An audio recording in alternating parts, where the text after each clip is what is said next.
Hi, it's Allie with Seattle Coffee Gear, and today we're talking about espresso, and in particular, Ristretto shots. What does that mean? What does it taste like? And how do you do it at home? Pretty easy, actually. So Ristretto actually comes from the word restricted. So essentially all that we're doing is cutting off our shot a little bit short to round out that flavor. So essentially there are three parts to your extraction of your espresso. When you start out and you first start in your extraction, those first few seconds, what you're pulling out is like the acidity and the saltiness almost. Then that middle of the espresso is going to be your sweetness. And then the end is actually where some of those bitter notes start to come out. So when you're pulling a standard shot, usually you'd want all three parts of that to kind of make a whole espresso. But when you cut off that end part right before the bitterness, it's going to make the shot a little less open, but more flavorful and a little bit more heavier bodied on the tongue. So today we're going to try that out. I'm going to brew you 2 espressos, one classic, just the standard recipe of 18 grams in, 36 grams out. The other, I'm going to do 18 grams in and more like 30 to 26-ish grams out. We're going to compare the flavor, and I'll tell you which I like better. Cool. So I've already kind of had this dialed in. Today we are brewing some Equator coffee. This is Snow Leopard. So the notes of this are orange blossom, bergamot, and candied ginger. In the classic shot here, we should be tasting more of those notes. So when you're brewing this, keep in mind the types of coffee that you're using would be better recommended for certain recipes than for others. So we'll talk about that a little bit. Got my Atom 75 grinder here that I have set up. I accidentally overdosed just a little bit.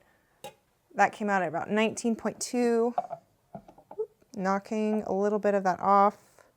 19, a little bit more aggressive with my knock.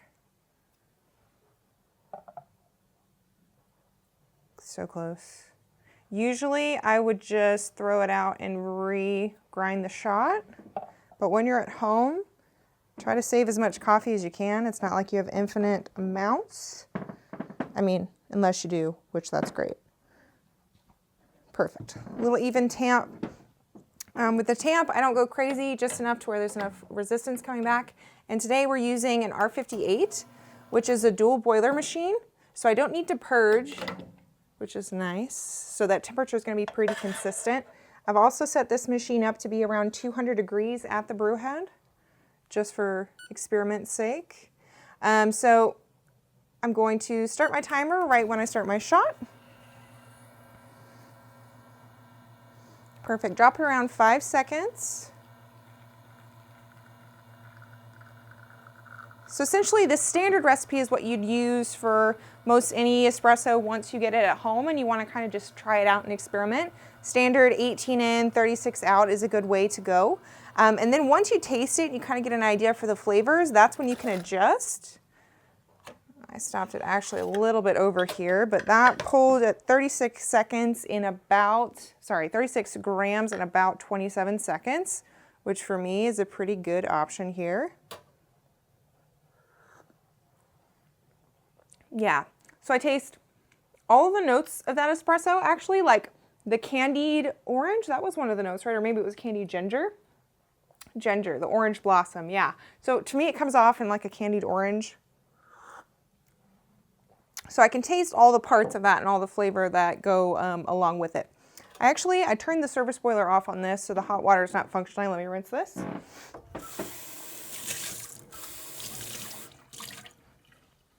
Perfect.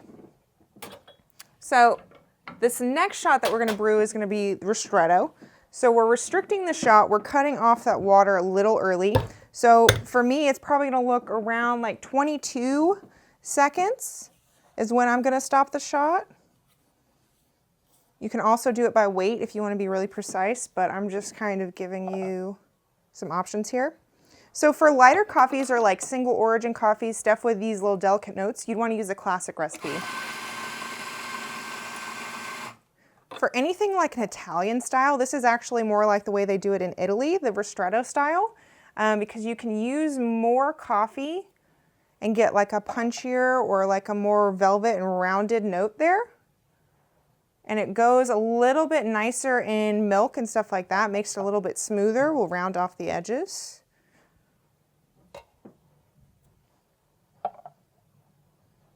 Perfect.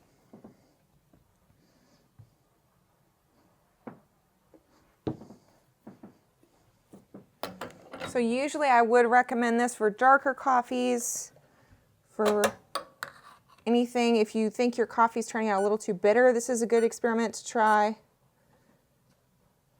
All right, here we go. Let me pay very close attention to my weight and time here.